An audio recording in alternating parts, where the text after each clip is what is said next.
नमस्कार, स्वागत है आपका के न्यूज में। मैं हूं आपके साथ विशाल पंडित। आप देख रहे हैं हमारा खास कार्यक्रम पाक को ललकार। जंग जैसे जैसे हालातों के मद्देनजर पाक ने फिर से गांव की तरफ रुख किया।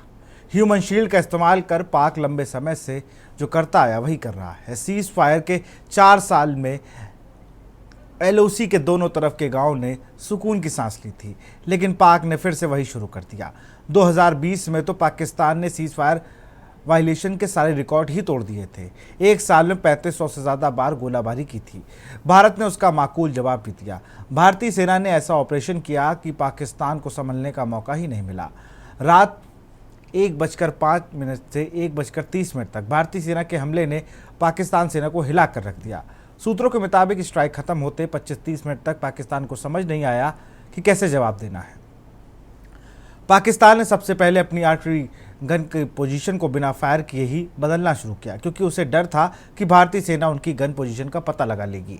एक भी फायर हुआ तो भारतीय सेना उनके गन पिट पर हमला कर नष्ट कर देगी। इसलिए उसने अपनी सभी गन की पोजीशन बदल दी, फिर ताबड़तोड़ फायरिंग शुरू कर दी।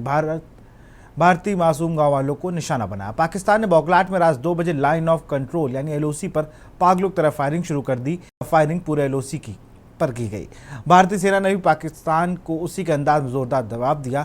एलओसी पिछले 4 सालों से खामोश तोपों का मुंह भारत ने भी खोल दिया। भारतीय सेना ने पीओके के गांव पर कई राउंड नहीं दागे, लेकिन पाकिस्तान ने सारे राउंड भारतीय गांव पर ही दागे। इस गोलाबारी में मासूम और निर्दोष लोगों को जानबूझकर निशाना बनाया गया। विदेश मंत्रालय ने पाकिस्तान की तरफ से फायरिंग में मारे गए लोगों की जानकारी साझा की। पाक फायरिंग में अब तक पुंछ में 13 लोगों की जान चली गई। घायलों को संख्या 59 बताई गई। इसमें 44 पुंछ के इलाके में है। सुबह 4 बजे के बाद फायरिंग में थोड़ी कमी आई और दिन भर कुछ जगह फायरिंग होती रही। भारत उसका जवाब देता रहा। अपने लोगों की चिंता नहीं करता है पाकिस्तानी फौज इतना निर्दयी है कि उसे आम निर्दोष लोगों की जान की कोई परवाह नहीं है। अपने लोगों को नहीं बख्शता है भारत, तो नागरिकों को तो सवाल ही नहीं। इसकी पुष्टि उसकी हरकत से ही होती है। भारत के पलटवार की संभावनाओं के चलते पाक सेना ने अपनी तैनाती बढ़ा दी थी। पाक फौज ने पीओके के गांव वालों को ही बंधक बना लिया। खुफिया रिपोर्ट के मुताबिक कई गांव ऐसे हैं जहां लोग सुरक्षित इलाकों की तलाश में अपने गांव छोड़कर जाना चाहते थे, लेकिन पाक फौज ने उन्हें जाने नहीं दिया। वजह यह है कि वह अपने लिए एक ह्यूमन शील्ड तैयार कर रहा है, जैसा हमास में भी ये हुआ था। पाक फौज ने गाँव के बीचों बीच अपनी नई मोटर पोजीशन को तैयार कर लिया है और अपनी आर्टिलरी गन को भी गांव के बीचों बीच तैनात कर दिया है। उसे पता है कि उसने फायर किया तो भारत उसकी तरफ से फायर आएगा और ऐसे में उस फायर की चपेट में आकर आम लोगों की अगर जान गई तो अंतर्राष्ट्रीय समुदाय के सामने मुद्दा बना देगा। भारतीय सेना गाँव वालों पर गोलाबारी नहीं कर रही है।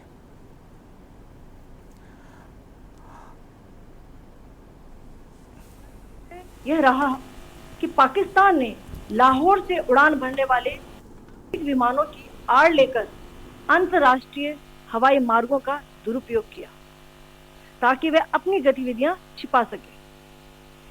ऐसी चालों ने भारतीय वायु प्रतिरक्षा तंत्र को नागरिक सुरक्षा सुनिश्चित करते हुए अत्यधिक संयम के साथ कार्य करने के लिए विवश किया।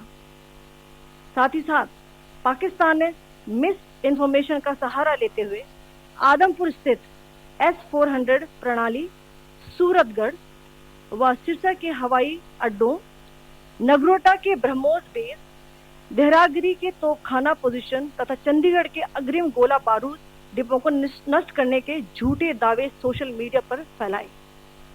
भारत इन फॉल्स नैरेटिव्स को पूर्णतः खारिज करता है। नियंत्रण रेखा पर पाकिस्तान ने ड्रोन घुसपैठ और भारी तोपखाना गोलाबारी के कई प्रयास किए। कुपवाड़ा, बारामूला, पुंछ, राजौरी और अखनूर सेक्टर्स में तोप, मोर्टार एवं हल्के हथियारों से भीषण गोलाबारी जारी रही।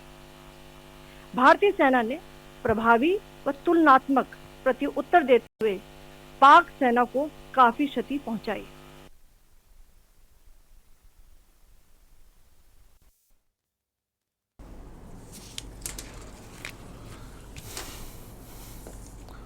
और हमारे साथ मोहम्मद अमीन हैं, एक्स डिप्लोमेट हैं। बहुत बहुत स्वागत सर आपका। अमिताभ कुमार जी हैं, विदेशी मामलों के जानकार हैं। और संतोष भंडारी जी हैं, रिटायर्ड मेजर हैं, आपका भी स्वागत है। और शैलाशानंद गिरी जी हैं, संयोजक विश्व शांति अभियान। सबसे पहले तो मोहम्मद अमीन जी के पास ही मैं चलूँगा। सर, आप लोग डिप्लोमेट्स की ड्यूटी ऐसी होती है कि उन्हें हर चीज़ पता होती है और उन्हें हर चीज़ मैनेज भी करनी होती है, चाहे वो राजदूत बनकर कहीं पर सेवाएं दे रहे हो या किसी भी रूप में। तो आप लोग को सीधे मुझे लगता है कि वो कड़ी होते हैं जिससे कि दुनिया को क्या पता चल रहा है ये आप ही के थ्रू पता चलता है। पाकिस्तान अपनी नापाक हरकतों में अपने यहाँ की आवाम को भी खतरे में डाल रहा है। लगातार मैं देख रहा हूँ कि ह्यूमन चेन बना दिया, एयरबेस बंद नहीं कर रहा है, जिससे कि जब भारत का कोई हमला अगर उधर होता है उसमें कोई भी सिविलियन की अगर ना हो, ऐसे अगर की मौत हो जाए तो वो एक उसका मुद्दा बना के वो निकले कि देखिए भाई अब ये सिविलियंस को मार रहे हैं। लेकिन हम लोग तो ऐसा नहीं कर सकते हैं कि अपने ही गांव के लोगों को बंधक बना लें, वो तो इस स्तर पे गिर चुके हैं। अमीन जी, देखिए, जहाँ तक सवाल है, जो इन्फॉर्मेशन होती है, इन्फॉर्मेशन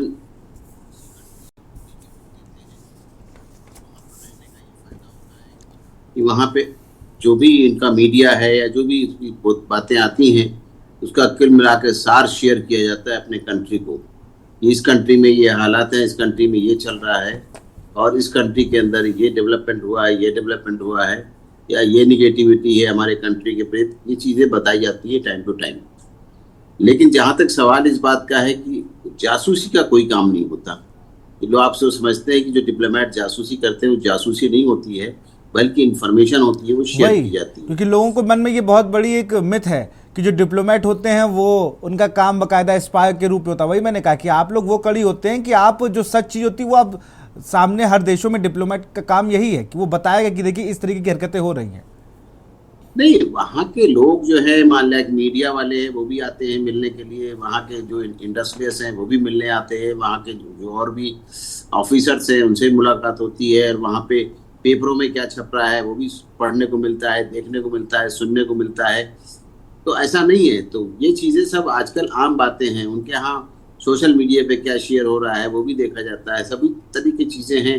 इन सब चीज़ों का सार मिला के कंट्री को इन्फॉर्म किया जाता है कि इस देश के अंदर ये स्थिति है, हर एक पॉइंट वाइज बताया जाता है। लेकिन ये कहना कि जासूसी करते हैं, जासूसी करेंगे तो अगले दिन ही उनको भगा दिया जाएगा, निकाल दिया जाएगा, इम्यूनिटी छीन ली जाएगी और उनको कहते हैं कि आप चले जाएं इस देश को छोड़ के।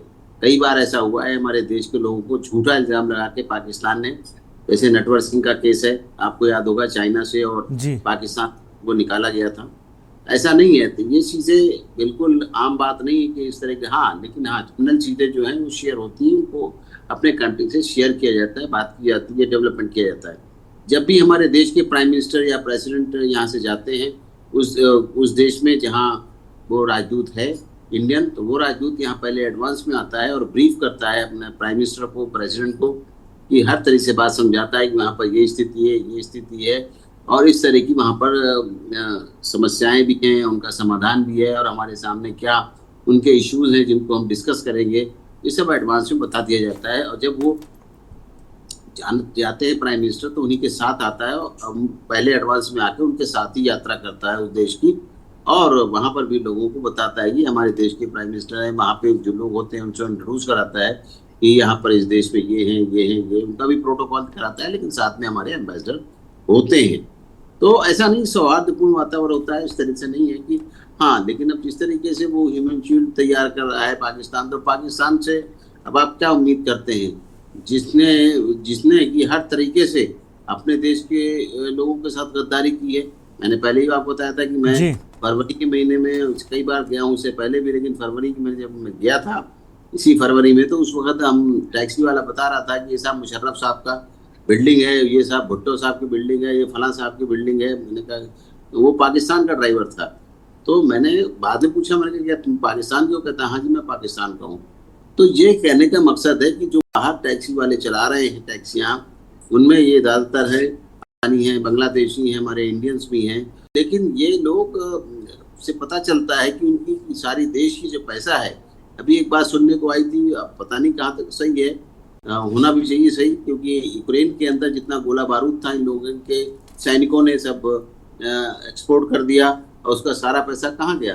तो यानी देश के अंदर उनके बदहाली मची हुई है। हमेशा सुनने को मिला है कि उनके देश के अंदर गरीबी है, बेरोजगारी है, इसीलिए वहाँ के लोग ज़्यादातर विदेशों में काम कर रहे हैं। ये सब क्या है? ये सब इसी चीज़ का नतीजा है। और जो यहाँ पर फैक्ट ये है कि जो आतंकवादियों की पौध तैयार हो रही है, वो यही कारण है कि उनके पास जॉब नहीं है, यंग हैं, और यंगों को, यंगस्टर्स जितने हैं उनको इसी तरह यूज़ किया जाता है और फिर बाद में धार्मिक उचोला पढ़ा दिया जाता है और उसके तहत वो इस तरह से यहाँ पे ट्रेनिंग करते हैं। फिर अपनी जान को भी नहीं समझते, अपने जान का भी एक तरीके से सौदा करते हैं। कोई मरना नहीं चाहता है, लेकिन उनको इस तरह माइंड ब्रेन वॉश कर देते हैं वहाँ पर, और करने के बाद ट्रेनिंग अलग देते हैं। तो ये सब चीज़ें पहले बाहर विदेशों से मिल रही थी, जैसे कि उनके रक्षा मंत्री ने ऑन रिकॉर्ड कहा कि हमें वेस्ट से मिल रहा था, यानी वेस्ट इनको पैसे देता था तैयारी करने के लिए। आज भी आप देखेंगे कि अभी यूएस के विदेश मंत्री ने हमारे विदेश मंत्री से बात की और कहा है कि इस युद्ध को टाला जाना चाहिए, युद्ध नहीं होना चाहिए। कहीं ना कहीं तो कुछ ताकतें हैं जो हमारे देश से जलती हैं, जानती हैं कि वो हमारा देश जो है चौथा स्तंभ बन के तैयार हो गया है। जो 3 वो लोग थे ताकतों में, हमारा भी देश चौथी जगह आके लग गया है। साथ में नाम लिया जाता है, जैसे कि आपकी रशिया है, चाइना है, अमेरिका है, उसी तरह भारत को भी अब जाना जाने लगा है। तो ये बहुत चीज़ें परेशानी का बायस हैं दुनिया के लोगों को। हो सकता है कि पाकिस्तान के पीछे अंतर्राष्ट्रीय ताकतें हैं जो हमारे देश को अच्छा फला फूला नहीं देखना चाहते, डेवलपमेंट नहीं होने देना चाहते, जिसकी वजह से वो चाहते हैं कि लड़ाई के अंदर उलझ जाए हमारा देश। और इस तरह की हरकतें इनको की, इनको पुश किया और वो हमारे यहाँ आए और हम उनके साथ लड़ जाएं। यही चीज़ है। लेकिन हाँ, हमारा देश बड़ा समझदार है, कभी भी नहीं पड़ोसी से लड़ता, कभी भी पहल नहीं करता। लेकिन हाँ, अगर कोई पहल करेगा तो उसको छोड़ने का अंदाज ही नहीं उठता हमारे देश का। ऐसा जो प्राइम मिनिस्टर ने हमारे कहा है, हमारे प्राइम मिनिस्टर ने ये भी कहा है कि हम सिविलियंस को नहीं मारेंगे, हम सिविलियन के साथ कोई अटैक नहीं करेंगे। अगर हम करेंगे तो हम आतंकवादियों के प्रति कार्रवाई करेंगे। जो उनका एक प्रॉमिस है कि हम दुनिया से आतंकवाद मिटाने की कोशिश करेंगे, जिसके तहत उन्होंने किया भी। जो डिसीजन लिया उसमें आतंकवादी कैंप उड़ाए गए, 9 के 9, और मैं समझता हूँ उससे ज़्यादा भी उड़े होंगे और काफ़ी लोग मारे गए होंगे। मुझे पता नहीं है कितने मारे गए, लेकिन हाँ, आतंकवादियों को सफाया एक तरह से होता दिख रहा है। एक इंग्लिश में और जब आतंकवादियों का सफाया हो रहा तो पाकिस्तान को दर्द तो होना लाजमी है, क्योंकि वीड आउट की जड़ से उठा के फेंक देंगे जी। ये होने वाला है। अब ये कहाँ तक पहुंचेगा, कहाँ तक पहुंचा है, ये तो हमारी सेनाएं बता सकती हैं, या देश का एडमिनिस्ट्रेशन बता सकता है, या पाकिस्तान बताएगा। देखो, मैं ज़रा रिटायर्ड मेजर हमारे साथ जुड़े हुए हैं, मैं उनका रुख करूँगा, संतोष भंडारी जी का। संतोष जी, अभी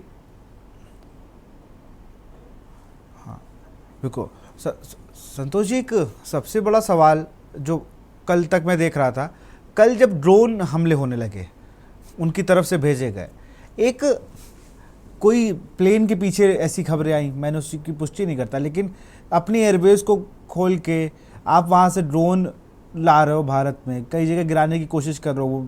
जाहिर सी बात है, जब हमारा डिफेंस सिस्टम इतना मजबूत है कि वो मार के गिरा दे रहा था, लेकिन कहीं कहीं जैसे फिरोजपुर में एक घर पे गिर गया, 3 लोग घायल हो गए। आप कह रहे हो कि हम शांति चाहते हैं, भारत युद्ध रोक दे, भारत हमले रोक दे, और भारत जब हमले रोक देता तो आपको रात में याद आता है, अरे नहीं 8 बज गया, चलिए अब कुछ करते हैं। आप एक तरफ शांति की बात करते हो और दूसरी तरफ ये करते हो। आप लगातार एलओसी में कल फायरिंग कर रहे थे, आपने वहाँ सिविलियंस को निशाना बनाया, और जब जवाबी कार्रवाई होती तो आपको रोना आ जाता है कि नहीं, हम ऐसे नहीं, हम तो शांति चाहते हैं। संतोष जी,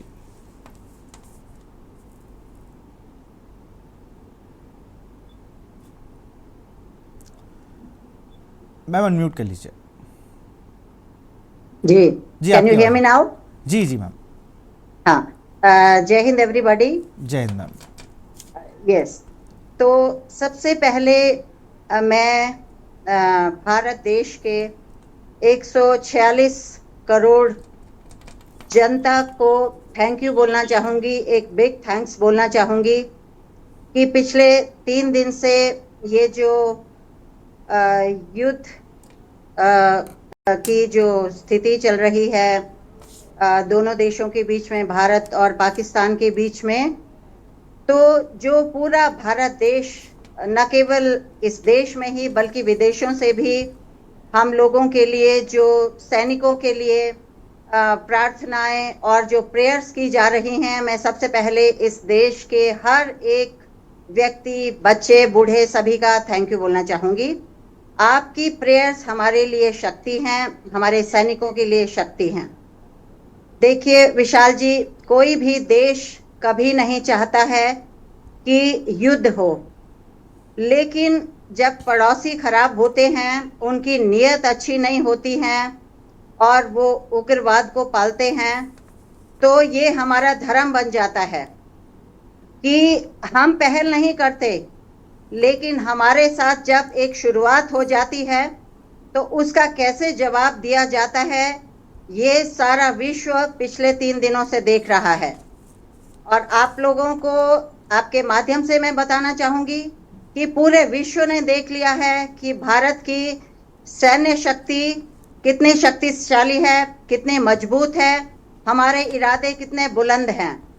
22 अप्रैल को ये जो पहलगांव में जो घटना हुई थी, जिसमें हमारे 26 निर्दोष लोग मारे गए थे और चुन चुन कर धर्म के नाम पर मारे गए थे और हमारी बेटियों के सिंदूर उजाड़े गए, तो आप क्या सोचते हैं कि भारत चुप बैठ जाएगा? भारत बहुत अच्छे से जानता है कि बदला कैसे लिया जाता है। ये हमारी 26 बेटियों की, हमारी 26 बहनों के सिंदूर नहीं उजड़े। ये भारत के लिए, हमें तो ऐसे लगा कि हमारे पूरे भारत के ऊपर इन्होंने भारत की महिलाओं के लिए एक चैलेंज कर लिया है। और मैं तो धन्यवाद करना चाहूंगी अपने एनएसए साहब का, अपने सीडीएस साहब का और तीनों सेनाओं के प्रमुख जो हैं उनका मैं धन्यवाद करना चाहूंगी कि इन्होंने महिला शक्ति के द्वारा ही कर्नल सोफिया कुरैशी और विंग कमांडर व्योमिका, जिनको कि ये इस ऑपरेशन सिंदूर का हेड बनाया है, मुझे बहुत खुशी है। और आपके माध्यम से ये भी बताना चाहूंगी कि ये इस एरा का सबसे बड़ा महिला सम्मान है, जो हमारे भारत देश की ये वीरांगनाएं आज युद्ध क्षेत्र में अपना परचम लहरा रही हैं। और पाकिस्तान को अब तक पता भी चल चुका होगा कि हमारी महिला शक्ति ने ही इनके मुंह तोड़ दिए हैं। और अगर इन्होंने और जरूरत की हमारे साथ में कुछ भी करने की, तो ये मुझे तो ऐसा लगता है कि इनका नक्शे से ही ये गायब हो जाएंगे। इन्होंने थोड़े थोड़े वर्षों के बाद में भारत को जो ये चैलेंज करते रहते हैं, लेकिन इनको ये तो इतना भिखमंगा देश हो चुका है, इनको ना तो अपने नागरिकों की फिक्र है, ना अपने नागरिकों की कोई चिंता है।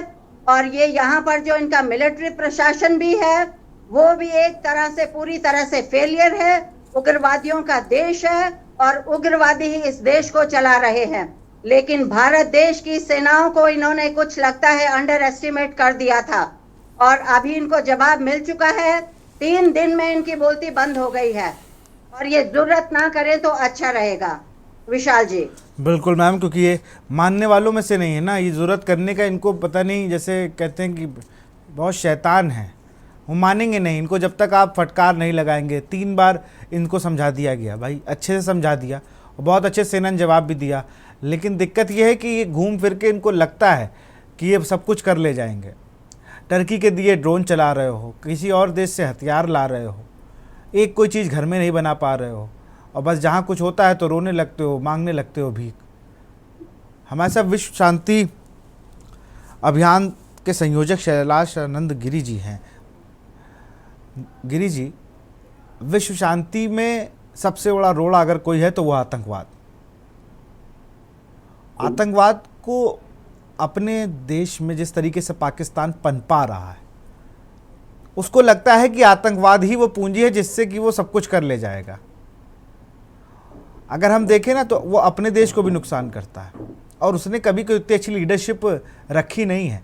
किसी दूसरा देश का विदेश मंत्री वहाँ के सेना प्रमुख से बात करता है, क्योंकि वहाँ विदेश मंत्री की तो मुझे लगता है कुछ पता ही नहीं होगा उनको, इंग्लिश भी कम आती है उन्हें, खैर तो वो सवाल का जवाब भी नहीं दे पाएंगे, क्या कर सकते हैं हम लोग। तो अच्छी बात है सेना प्रमुख से क्या, लेकिन अभी मैं देख रहा हूँ कि पूर्व प्रधानमंत्री जो वहाँ के हैं इमरान खान, उनको रिहा करने की बात चल रही है। रिहा करने की बात कैसे होती है कि शांति से बात की जाए, लेकिन वहाँ रोड पर आकर वाहनों को फूंक के कहना उनको रिहा कर दो, तो उस देश से तो हम लोग कुछ उम्मीद ही नहीं कर सकते हैं शांति के लिए। हम लोग जब तक शांत रह सकते थे रहे, लेकिन जब वो हमारे आके हमारी सरकार, हमारी सेना, हमारे मनोबल को चैलेंज अगर कोई करेगा तो मुझे लगता है कि कीचड़ साफ जब भी होगा जब हम कीचड़ में उतर जाएंगे।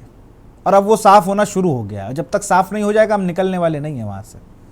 शैलाशानंद जी। देखिए, बहुत स्पष्ट है विशाल जी कि शांति के प्रारूप अलग अलग है। यदि हम बैटलियंस के अंदर बात करते हैं तो क्या बात करते हैं कि एक तो हम सरेंडर होकर के शांति प्राप्त करें, कि हम पूरी तौर पर किसी के गुलाम बन जाएं, उसके इशारों पे चलते रहे तो क्या शांति मिल जाएगी, या फिर हम अथॉरिटेटिव पीस करें जिसके अंदर न्याय की बात हो, न्याय का संपुट हो। तो ये तो स्पष्ट है कि पाकिस्तान जैसे नासूर, तालिबान जैसे नासूर ये विश्व के अंदर शांति के सदैव से विरोधी रहे और रहेंगे। इनको आप सुधरने की बात ये सोचेंगे तो आप भूल जाइए कि कभी सुधरेंगे। पर दुर्भाग्य कहाँ है, देखिए, जो विश्व के जो चौधरी बनते हैं ना, अमेरिका जैसे, ये लोग भी कहीं ना कहीं अपने विस्तारवाद के, पूंजीवाद के नियमों के चलते हुए अपने स्वयं के आधिपत्य को जमाने के लिए ये लोग हम लोगों के साथ में खेलते आए हैं। अब ये भारत को समझना पड़ेगा। आज सुबह उठते से मालूम पड़ा कि G7 की तरफ से अमेरिका, जो कि उसका मुख्य सदस्य है, उसने हमसे रचनात्मक चर्चा करने को बोला है। मुझे बड़ी हंसी आई। मुझे ऐसा लगा कि मुझे बोलना चाहिए, तो मैंने संयुक्त राष्ट्र की एक संस्था है जिससे मैं जुड़ा हूँ, उन लोगों की एक छोटी सी कॉन्फ्रेंस बुलाई। उसके अंदर कहा, क्या ओसामा बिन लादेन के खिलाफ जब सब कुछ हुआ था तो पहले रचनात्मक चर्चा की बात हुई थी? इराक के ऊपर हुआ था तो क्या रचनात्मक चर्चा की बात हुई थी? अफगानिस्तान के ऊपर हुआ था तो क्या रचनात्मक चर्चा की बात हुई? तो इसको विश्व के चौधरी मत बनने दीजिए इस प्रकार के देशों को। इनको भी हमें ही एहसास कराना है, क्योंकि विश्व का नेतृत्व जो करने की क्षमता रखता है वो हमारा भारत रखता है, क्योंकि वो कहीं ना कहीं बहुत ही उच्चतम स्थिति के ऊपर मानवता का पालन करता है। दूसरा विषय अचानक देखने में आता है UNHRC का, यूनाइटेड नेशन ह्यूमन राइट्स की जो काउंसिल है, वो हर चीज के अंदर अपनी दखलंदाजी करती है। कहाँ चले जाती है जब पहलगाम के अंदर ये आतंकवाद होता है, बिल्कुल। कहाँ चले जब हमारे यहाँ पे 26/11 होता है, उस समय पर बात नहीं करते। बड़ी उद्घोषणाएं तो करते हैं कि हम आतंकवाद के खिलाफ भारत के साथ है। क्या हुआ? अचानक भारत का एक हल्का सा इशारा हुआ, पाकिस्तान की बर्बादी चालू हुई।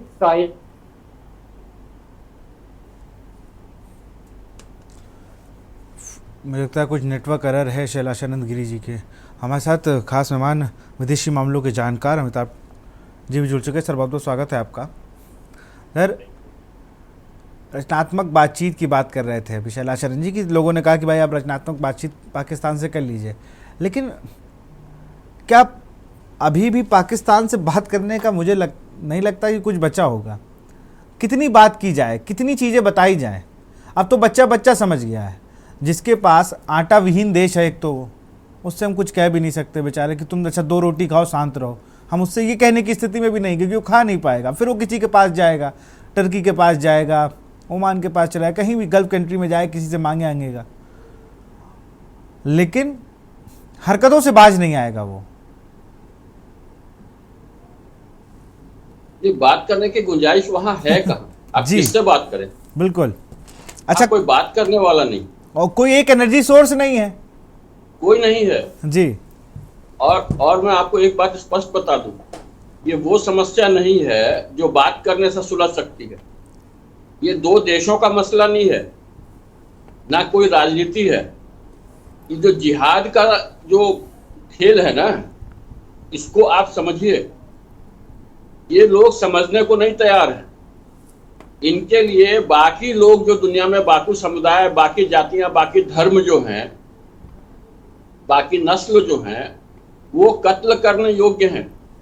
और वो बड़ा सख्त आदेश ये लोग बचपन में घुट्टी में पिला के रखते हैं।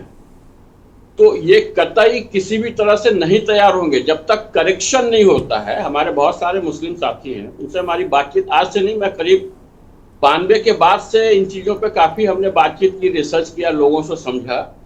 उसमें करेक्शन को कोई नहीं तैयार। इतना डरते हैं कि बोलते हैं कि अगर हमने बात उठाई तो हम भी कट जाएंगे। तो इस समस्या का कैसे समाधान होगा? आप अपने बच्चों के अंदर दूसरे धर्म के लोगों के प्रति जब आप घृणा भर देंगे, ये बताएंगे कि इनकी वजह से कुफ्र फैला हुआ है और ये काफिर हैं और इनको खत्म करने पर ही तुम्हें स्वर्ग मिलेगा, अब बताइए वो 2-3 साल के बच्चे से जब ये दिमाग में आ जाती हैं चीजें, तो वो बड़ा होकर कैसे बदल सकता है? वो तो बड़ा त्रस्त रहता है हम लोगों को देख करके कि इनकी वजह से कुफ्र फैला हुआ है और हमारे स्वर्ग का रास्ता बंद हो रहा है। ये बहुत बड़ी समस्या है। इस पे कोई बात करने को तैयार नहीं है, कोर्स बात करने को तैयार नहीं है, हिम्मत नहीं होती उनकी। हम किसी को अपमानित करने की कोशिश नहीं कर रहे हैं भाई। हमारे यहाँ, जैसे मैं हिंदू धर्म से संबंध रखता हूं, तो हमारे यहाँ भी ऐसी चीजें थी, है ना, कि वेद पढ़ने पे कान में शीशा उड़ेल देना चाहिए, ऐसी बातें आती थी। सती प्रथा थी कि पति के साथ जला देना है। हमने करेक्शन किया ना, हमारी समझ में आया कि ये सब बातें जो हैं ये समाज के लिए गलत हैं, किसी भी समाज के लिए, तो उसमें हमने करेक्शन किया ना।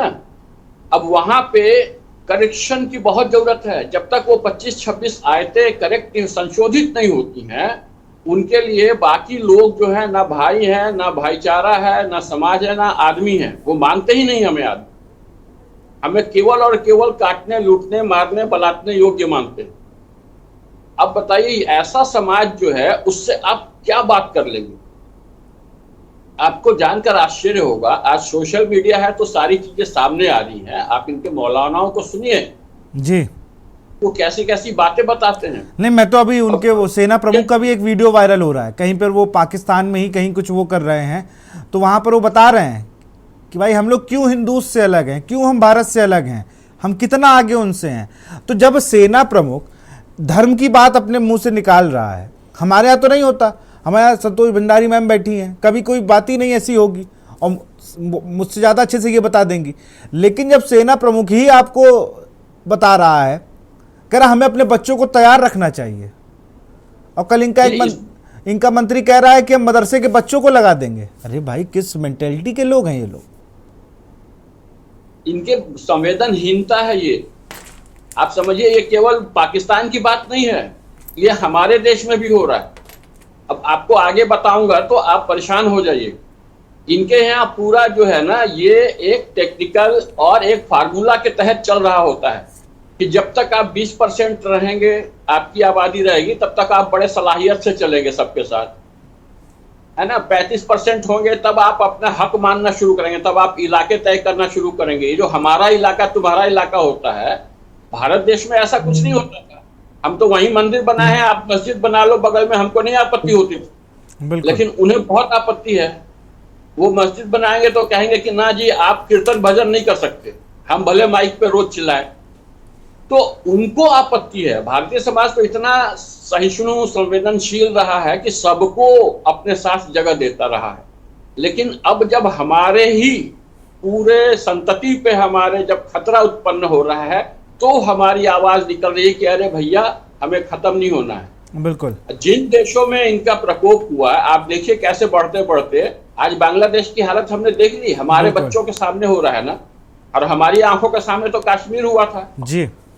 कितने भयभीत, कितने डरे हुए थे कि हम उसका विरोध नहीं कर पाए, हम विरोध नहीं कर पाए, इतने डरे हुए थे।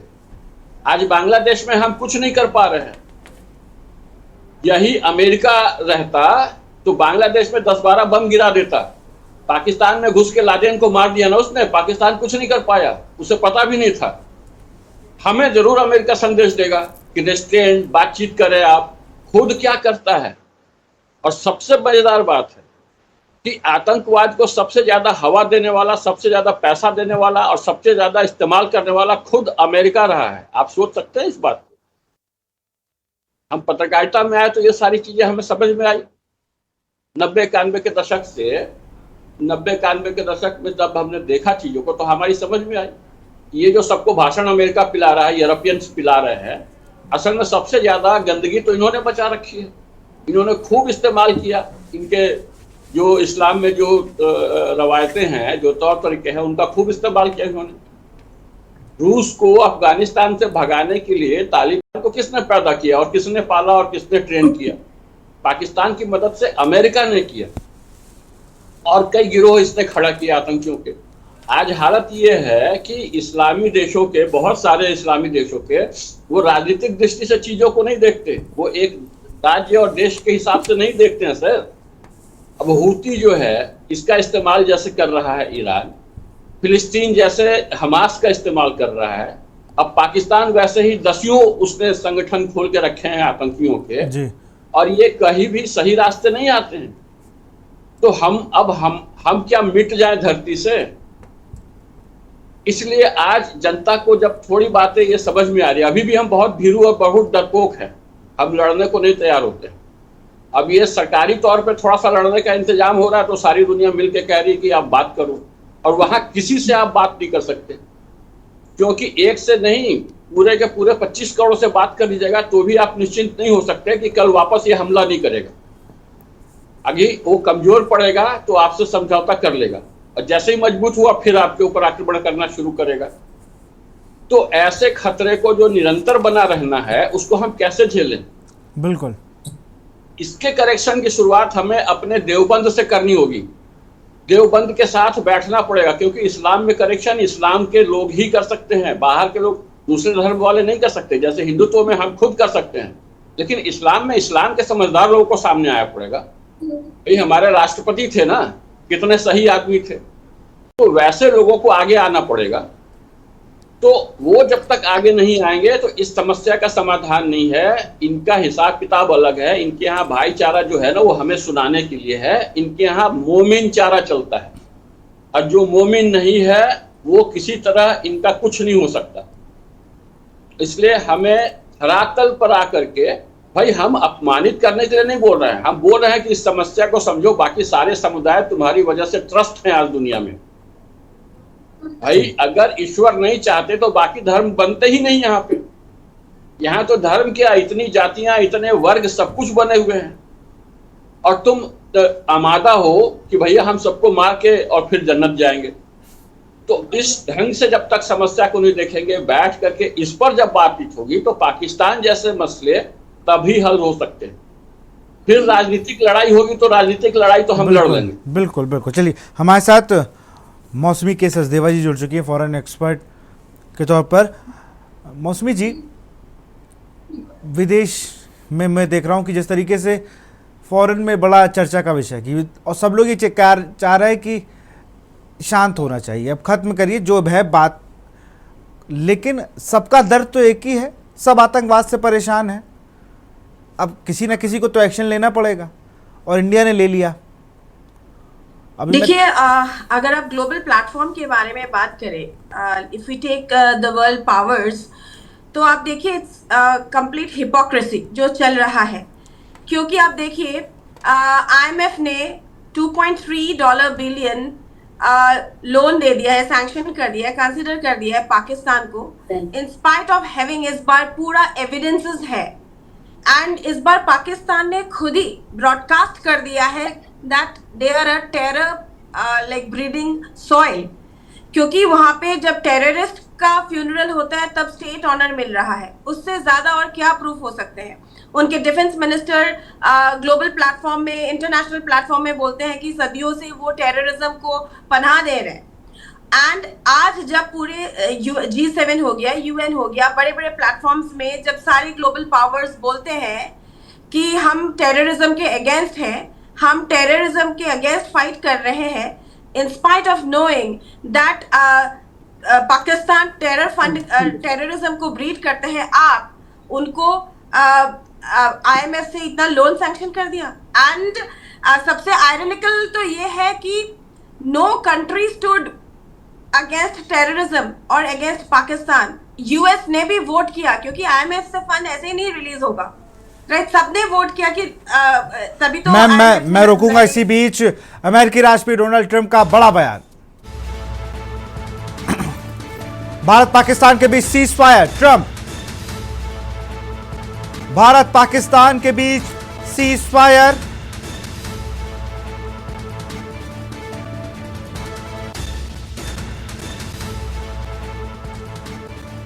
भारत पाकिस्तान के बीच सीज फायर।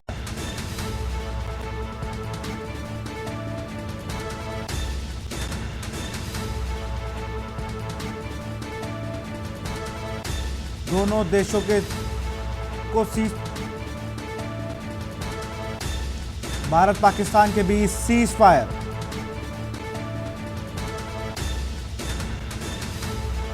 दोनों देशों को सीज फायर की ट्रंप ने दी बधाई।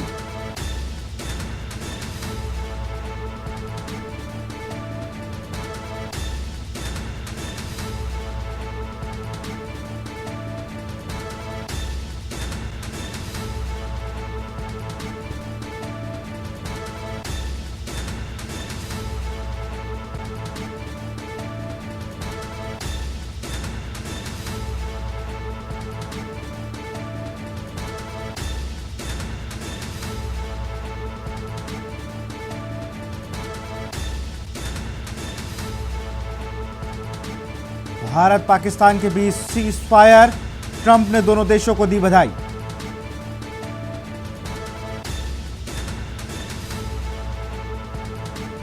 भारत और पाकिस्तान के बीच सीज फायर पर बनी है सहमति। भारत पाकिस्तान के बीच सीज फायर पर बनी है सहमति।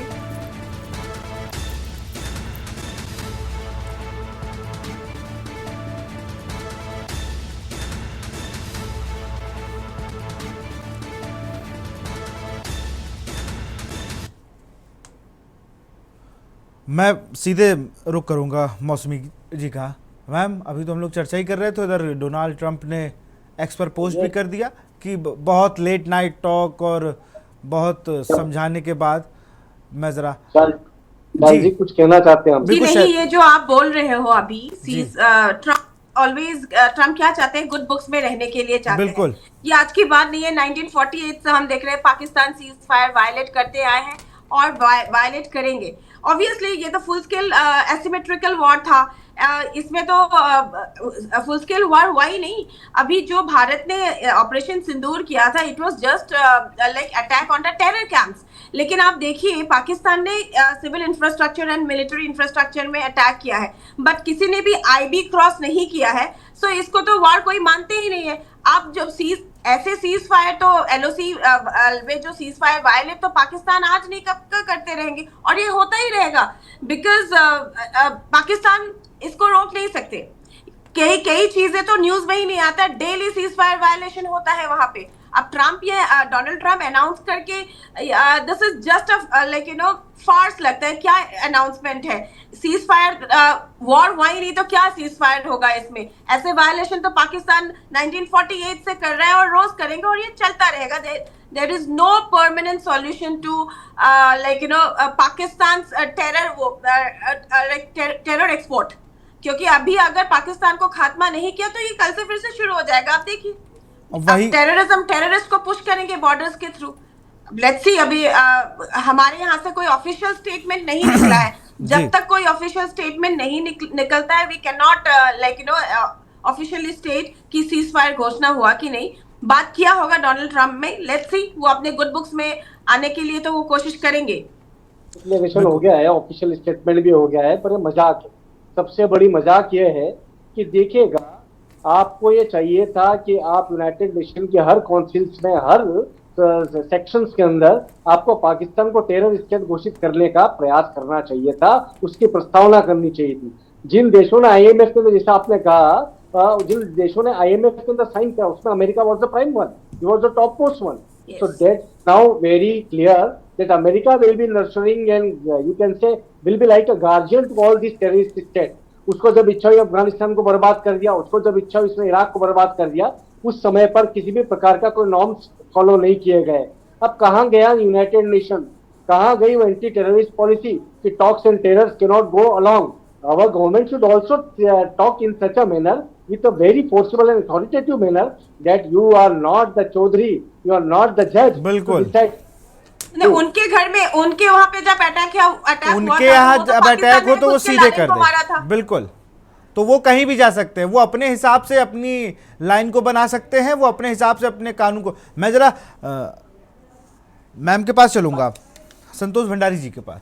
मैम, आप मतलब ट्रम्प का ये अनाउंस करा कि सीज फायर पर सहमति बन गई है दोनों देशों के बीच, यही तो दुर्भाग्यपूर्ण बात है विशाल जी। एक्चुअली ये जो चीजें हैं ना, एक तो ये आईएमएफ ने जो पाकिस्तान को लोन दिया, इसका मतलब ये दोबारा से जितने भी ये उग्रवादी कैंप्स अभी डिस्ट्रॉय हुए हैं, ये अब इनको लोन मिल गया है, अब ये फिर से कुछ ना कुछ अपनी खुराफात वहां पर शुरू करेंगे अपने कैंप्स के लिए। ये एक्चुअल जो पैसा इनके पास आ रहा है पाकिस्तान के पास, ये पाकिस्तान की जनता के लिए पैसा नहीं आ रहा है, ये पूरा का पूरा पैसा उग्रवाद और उग्रवादियों को ट्रेनिंग के लिए ये पैसा आता है। और ये बात यहाँ की जनता, पाकिस्तान की जनता भी बहुत बखूबी समझती है और भारत देश भी समझता है। लेकिन ये पहली बात तो ये IMF को इनको लोन देना ही नहीं चाहिए था। ऐसी स्थिति में ये जानते हैं कि थोड़े थोड़े दिनों के बाद इनकी खुराफात वहां से शुरू हो जाती है। और ये जो इनह्यूमन बिहेवियर इन लोगों का है, इसको तो एक ये अभी हमारे पास सबसे अच्छा मौका था इनको सबक सिखाने का। और ये मिस्टर ट्रम्प की जो भी ये स्टेटमेंट आई है, अभी खैर मैंने अपना ऑफिशियल भारत सरकार का ये नहीं देखा है, तो मैं नहीं जानती हूँ कि इज इट करेक्ट या फिर ये सोशल मीडिया के थ्रू जो भी इंफॉर्मेशन अभी हमको आपके थ्रू दिख रही है। लेकिन हमारे पास ये सबसे बेस्ट मौका था इनको इन्हीं की भाषा में सबक सिखाने का। भारत इस वक्त पूरा तैयारी में है और पूरी तैयारी में था कि इनका बिल्कुल इस वक्त हमने मुंह बंद कर देना था। इनको जैसी भाषा इनको समझ आती है, हम इनको वही भाषा से जवाब देना चाह रहे थे। लेकिन चलिए, ये सरकारी राजनीतिक चीजें हैं, कुछ इसमें मैं ज्यादा कमेंट नहीं करना चाहती। बात एक ये भी है कि हम लोग फिर वहीं पे घूम के आ गए। दिक्कत ये है कि ये फिर वही होगा। ये जो समय इनको मिलेगा ना, ये आपको क्या लगता है ये मानेंगे? ये फिर वही आतंकवाद की फैक्ट्री है। अभी तो मान लीजिए हम लोगों ने बहुत इस्तेनाबूत कर दी थी चीजें, ये उसको बनवाएंगे, फिर वहीं पे उन लोग को बताएंगे देखिए हम तो एक बार कर लाए, लेकिन अगर आप मजबूत नहीं होंगे, आप नहीं चाहेंगे तो भारत फिर आएगा, ये करेगा, फिर वही बरगलाएगा लोगों को। बिल्कुल जी बिल्कुल। इनके DNA में ही यही है, इनका DNA ही खराब है एक्चुअली। तो इसमें अभी तो इनके देशवासियों को वहां पर करनी चाहिए अपनी सरकार और अपने मिलिट्री के लोगों से बातचीत। अभी हमने देख लिया था कल परसों ही उनकी सड़कों पे जो जनता आ गई थी इनको मारने कूटने के लिए, और होता वही है। फिर इनके प्रधानमंत्री भाग जाते हैं, इनके जनरल्स गायब हो जाएंगे थोड़े दिनों के बाद में। ये बैटलफील्ड से भागने वाले लोग हैं। और है क्या ना मैम, कैंसर की आप कितनी कीमो करा लीजिए, वो वापस आता ही है जब तक आप सही इलाज या उसको ऑपरेट करके हटाए ना। दिक्कत यही है। अब ऑपरेशन की बात आ गई थी तब तक, चलिए ये तो खैर बहुत उच्च स्तरीय बात है। अमिताभ जी करो। अमिताभ जी आप कुछ कहना चाह रहे थे? ये बहुत अफसोस की बात है और भारत को इसीलिए तैयार नहीं होना चाहिए। और अगर तैयार होना भी चाहिए था तो केवल एक शर्त पे कि वहां के आतंकवादी कैंपों पे हम निगाह रखेंगे और इसकी इजाजत होगी कि अगर हमको कहीं लगा कि कोई आतंकवादी ट्रेनिंग हो रहा है तो हम उसको उड़ाएंगे। इस शर्त पे राजी होना चाहिए था, क्योंकि सिंदूर एक ऑपरेशन है, ये कोई युद्ध नहीं चल रहा था। ये ऑपरेशन है और वो प्रतिज्ञा अधूरी रह जाएगी हमारी। ये पश्चिमी देशों का षड्यंत्र है, फिरंगियों का। भारत के प्रोग्रेस को नहीं देख पा रहे हैं। ये चाहते हैं कि पाकिस्तान जैसा एक रोग देश जो है बगल में बना रहे, जो भारत के विकास पे एक ग्रहण की तरह लगा रहे। इसलिए इन्होंने रोका है और इसीलिए इन्होंने IMF से फंड करवाया है। आंखों देखते मक्खी नहीं, ये मेढक निकल रहे हैं, सुअर निकल रहे हैं ये लोग आंखों देखते। इतनी भयानक बात है। IMF की फंडिंग सब जानते हैं कि सारा का सारा पैसा वो इस्तेमाल करता है आतंकवाद को बढ़ाने के लिए, तो कैसे वो इसकी इजाजत दे रहे हैं? अगर इस बात पे भारत सरकार राजी है तो यहाँ की जनता नहीं राजी है। हम नहीं राजी हैं।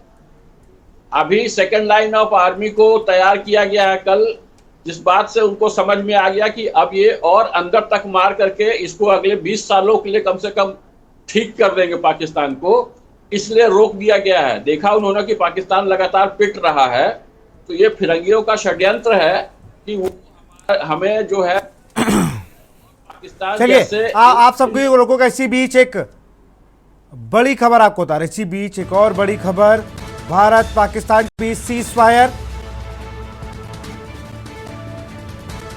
भारत पाकिस्तान के युद्ध विराम के लिए तैयार डोनाल्ड ट्रंप।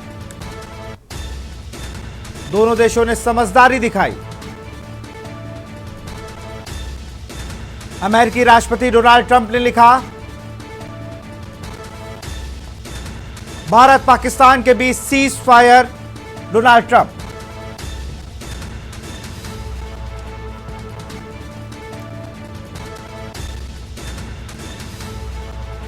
दोनों देशों ने समझदारी दिखाई।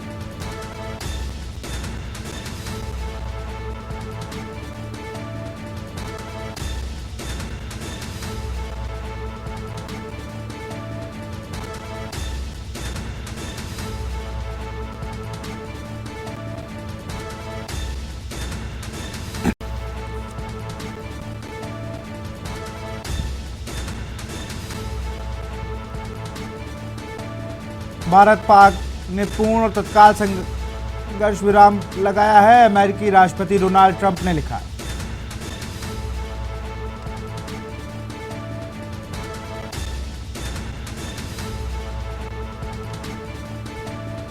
मुझे यह घोषणा करते हुए खुशी हो रही है।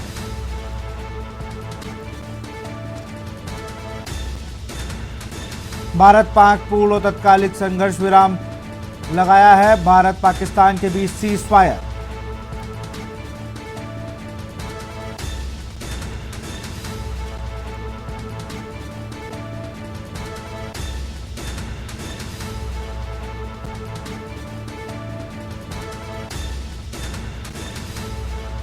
अमेरिकी राष्ट्रपति डोनाल्ड ट्रंप ने लिखा।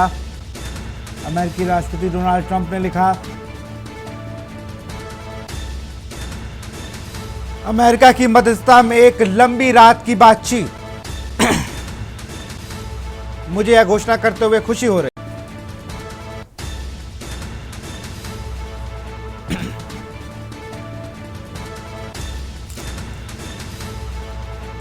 अमेरिकी राष्ट्रपति डोनाल्ड ट्रंप ने लिखा।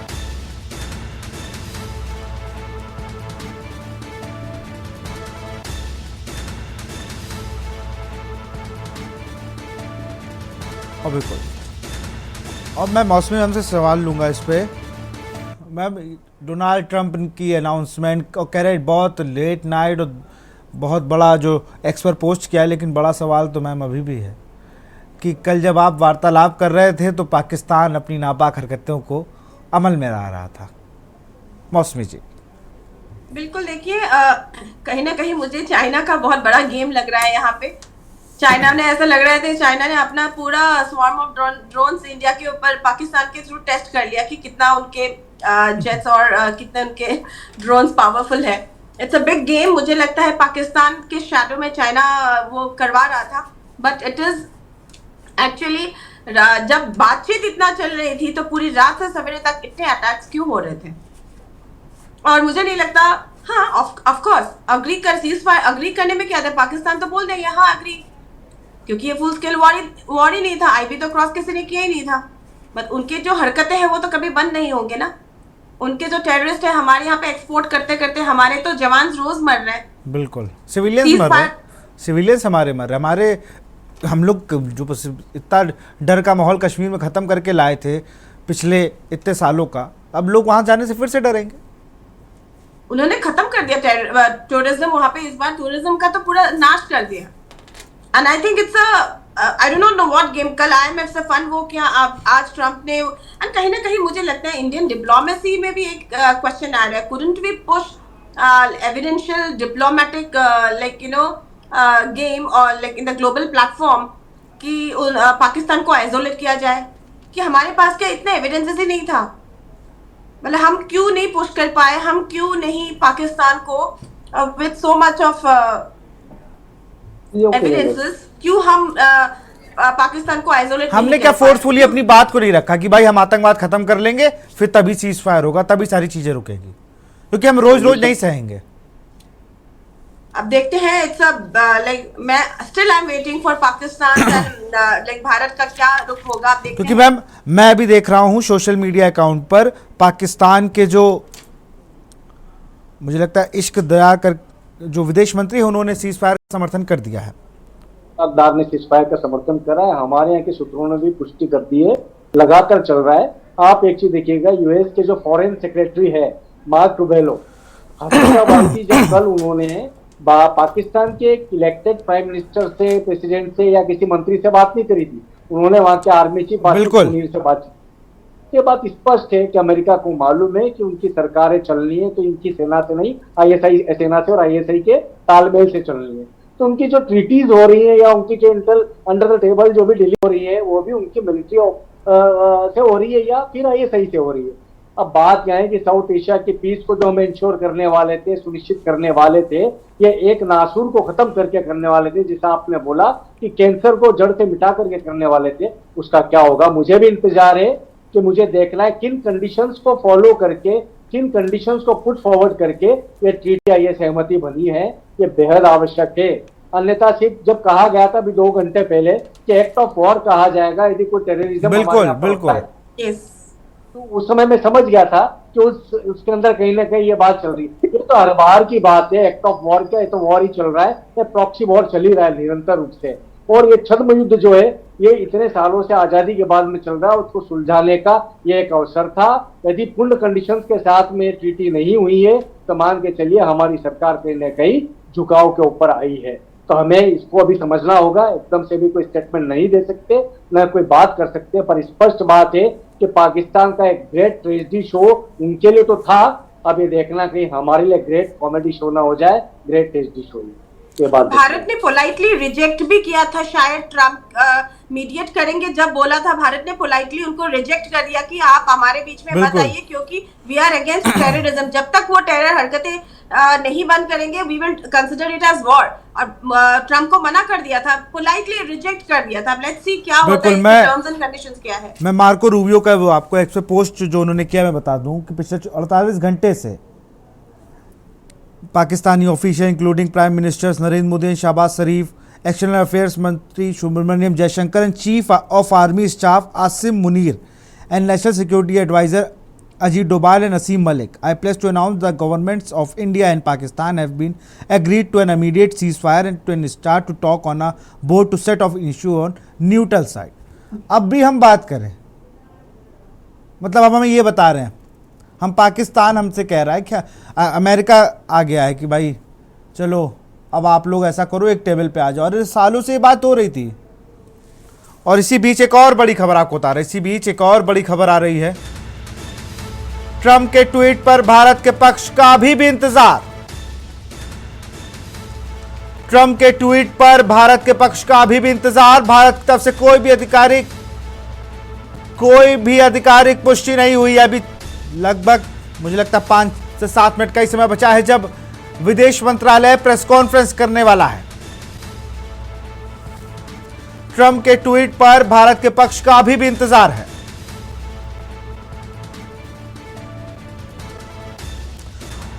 और मैं फिर से जरा मौसमी जी के पास चलूंगा। मौसमी जी, अभी मैं इनके चलिए मैं आप सभी को रुकूंगा, सीधे हम लोग चलते हैं विदेश मंत्रालय की प्रेस कॉन्फ्रेंस पर। Earlier this afternoon.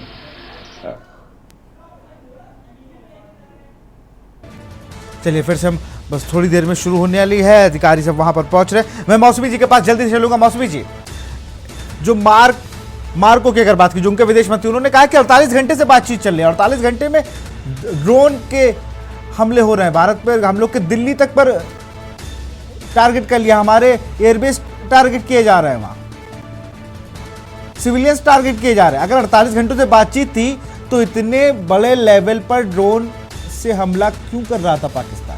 बड़ा सवाल तो यह भी है। मौसमी जी,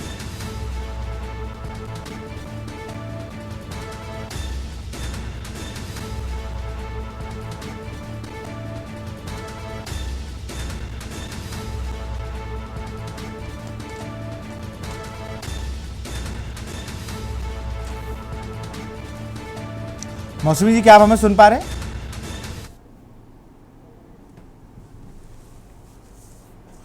ट्रम्प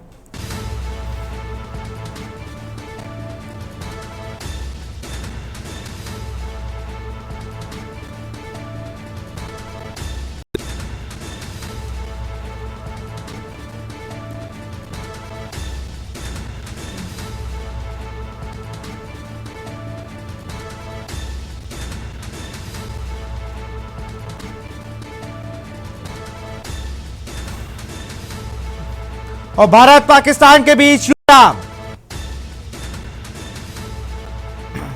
भारत सरकार की तरफ से हुआ ऐलान, भारत पाकिस्तान के बीच युद्ध विराम।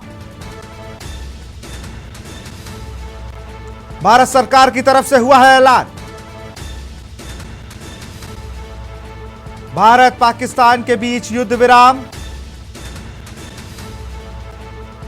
भारत सरकार की तरफ से ऐलान कर दिया गया है। बड़ी खबर आपको बता रहे हैं, भारत और पाकिस्तान के बीच युद्ध विराम, शाम 5 बजे दोनों देशों के बीच सीज फायर, भारत सरकार की तरफ से हुआ ऐलान।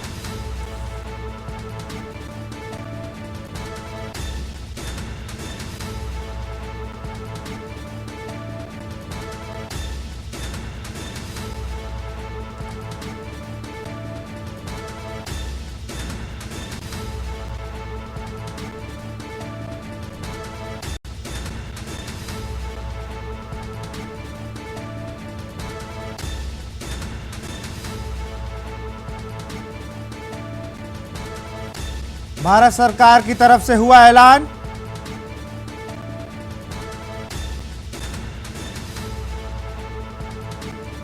शाम 5 बजे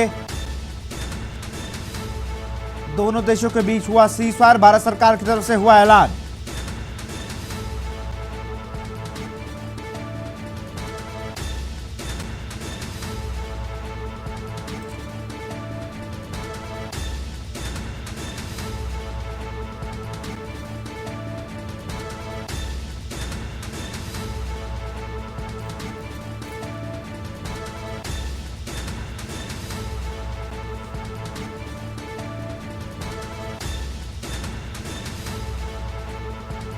भारत सरकार की तरफ से हुआ ऐलान।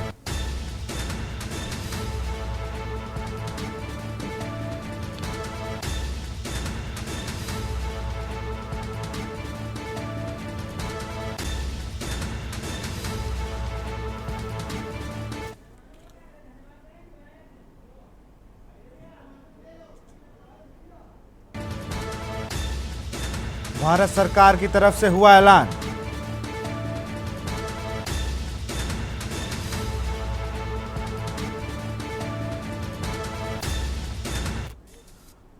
और यहां रुकते एक छोटे से ब्रेक के लिए।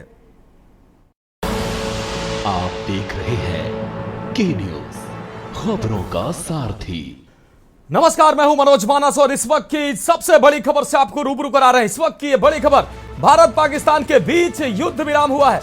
इस वक्त की देश की सबसे बड़ी खबर, भारत सरकार की तरफ से यह ऐलान किया गया है। शाम 5 बजे दोनों देशों के बीच सीज फायर का ऐलान हुआ है। दोपहर 3:30 बजे पाकिस्तान ने भारत से संपर्क किया। 12 मई को डीजीएमओ के बीच होगी बातचीत। इस वक्त की बड़ी अपडेट सामने आ रही है। भारत सरकार की तरफ से ऐलान हुआ है, शाम 5 बजे दोनों देशों के बीच सीज फायर का ऐलान हुआ है। दोपहर 3:35 पर दोनों देशों में बातचीत हुई है भारत पाकिस्तान के बीच। अब युद्ध विराम, तो भारत सरकार की तरफ से यह ऐलान किया गया। इस वक्त की सबसे बड़ी खबर, शाम 5 बजे दोनों देशों के बीच सीज फायर का ऐलान हुआ है। आपको बता दें, भारत की तरफ से ऑपरेशन सिंदूर चलाए जाने के बाद दोनों देशों में तनाव बढ़ गया और लगातार दोनों देशों में युद्ध की स्थिति बन रही थी। लेकिन अब जो है उस सीज फायर का ऐलान दोनों देशों की आपसी सहमति के बाद सीज फायर का ऐलान किया गया है। भारत सरकार की तरफ से यह बड़ा ऐलान किया गया है। भारत सरकार ने इसकी पुष्टि की है। शाम 5 बजे दोनों देशों के बीच यह सीज फायर का ऐलान किया गया। दोपहर 3:35 पर पाकिस्तान ने भारत से संपर्क किया। 5 बजे ऐलान हुआ है, तो भारत पाकिस्तान के बीच यह बड़ा युद्ध विराम का ऐलान हुआ है। भारत सरकार की तरफ से ऐलान किया गया है। तो पाक डीजीएमओ ने भारत से बातचीत की पेशकश की, उसके बाद शाम 5 बजे यह ऐलान किया गया है। भारत पाक पूरी तरह से युद्ध विराम के लिए तैयार है।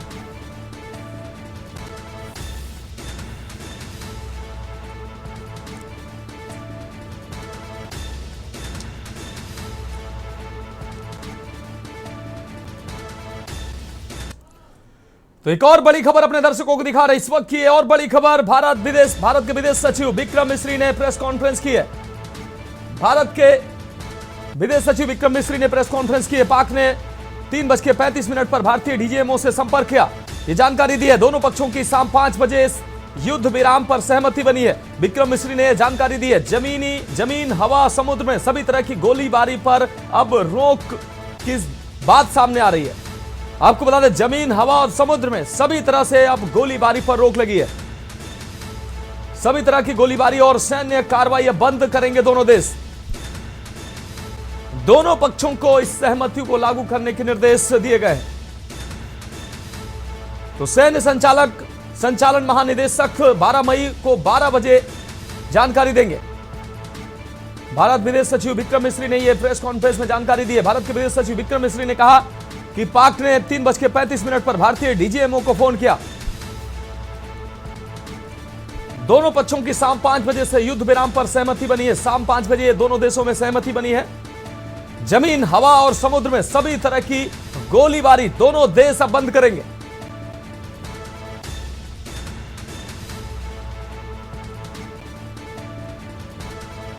तो इस वक्त की यह बड़ी खबर, सभी तरह की गोलीबारी और सैन्य कार्रवाई अब दोनों देश बंद करेंगे। आपसी सहमति में युद्ध विराम की स्थिति बनी है। दोनों पक्षों को इस सहमति को लागू करने के निर्देश दिए गए।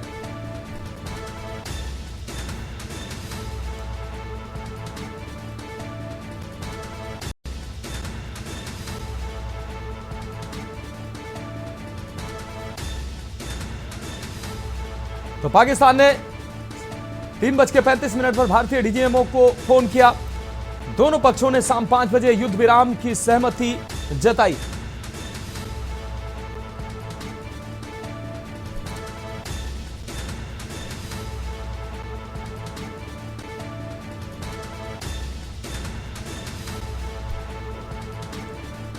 तो सभी तरह की गोलीबारी और सैन्य कार्रवाई बंद करेंगे अब दोनों देश।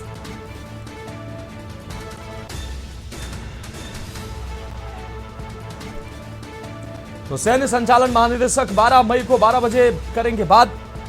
यह अहम अपडेट सामने आ रही है इस वक्त की बड़ी और अहम अपडेट, दोनों देशों के बीच तनाव के बीच अहम अपडेट सामने आ रही है। भारत विदेश मंत्री विक्रम मिस्री ने यह जानकारी दी है। उन्होंने कहा कि पाक ने 3:35 पर भारतीय डीजीएमओ से बातचीत की। दोनों पक्षों की शाम 5 बजे युद्ध विराम पर सहमति बनी है। जमीन, हवा और समुद्र में सभी तरह से गोलीबारी अब दोनों देश बंद करेंगे। तो ये अहम अपडेट निकलकर सामने आई है। भारत और पाकिस्तान के बीच तनाव के बीच ये अहम अपडेट निकलकर सामने आई है। सभी तरह की गोलीबारी और सैन्य कार्रवाई बंद करेंगे दोनों देश।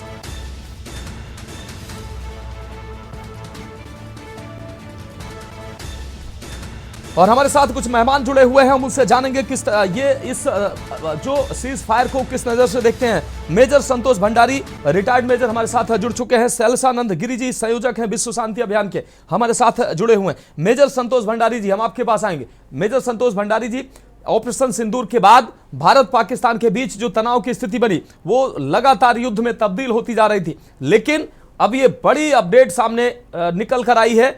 दोनों देश अब युद्ध विराम की सहमति दोनों देशों के बीच बनी है। क्या कहेंगे आप? संतोष भंडारी जी। जी, चलिए, ये राजनीतिक हैं जिस पर कि भारत सरकार ने जो भी मुहर लगाई है।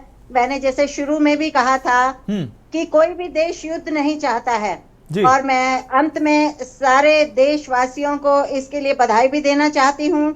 और मैं एक बार फिर से उनका सबका धन्यवाद करना चाहती हूँ कि जो ऐसे इस देश की जो ये परिस्थिति है, इस वक्त में पूरा देश एक साथ खड़ा था, राजनीति से ऊपर उठकर, धर्म से ऊपर उठकर, जात से ऊपर उठकर भारतीय सेना के साथ में हमारा पूरा देश इस वक्त खड़ा था। मैं सभी का धन्यवाद करना चाहती हूँ। And thank you very much, thank you so much. ठीक है। सैलसा आनंद गिरी जी हमारे साथ जुड़े हुए हैं। गिरी जी, हम आपके पास आते हैं।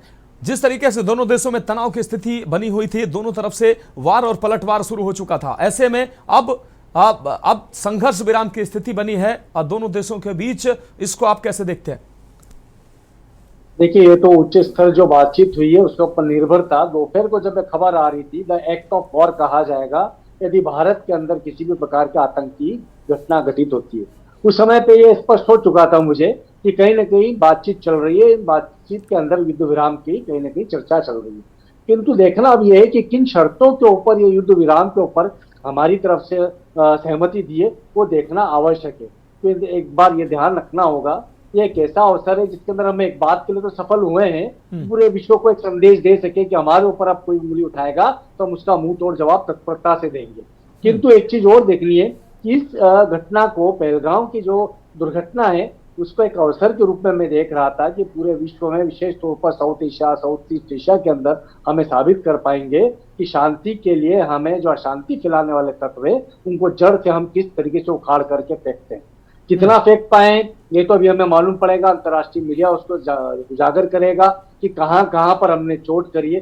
देखिए, हवा में तो हमने, चाहे अब्दाली मिसाइल हो, हमने हवा में तो पाकिस्तान की हवा निकाल दी थी, पर मुझे कहीं ना कहीं एक कमी लग रही है कि जमीन के युद्ध के अंदर उनकी जमीन खिसकाना बाकी थी, वो बेहद आवश्यकता।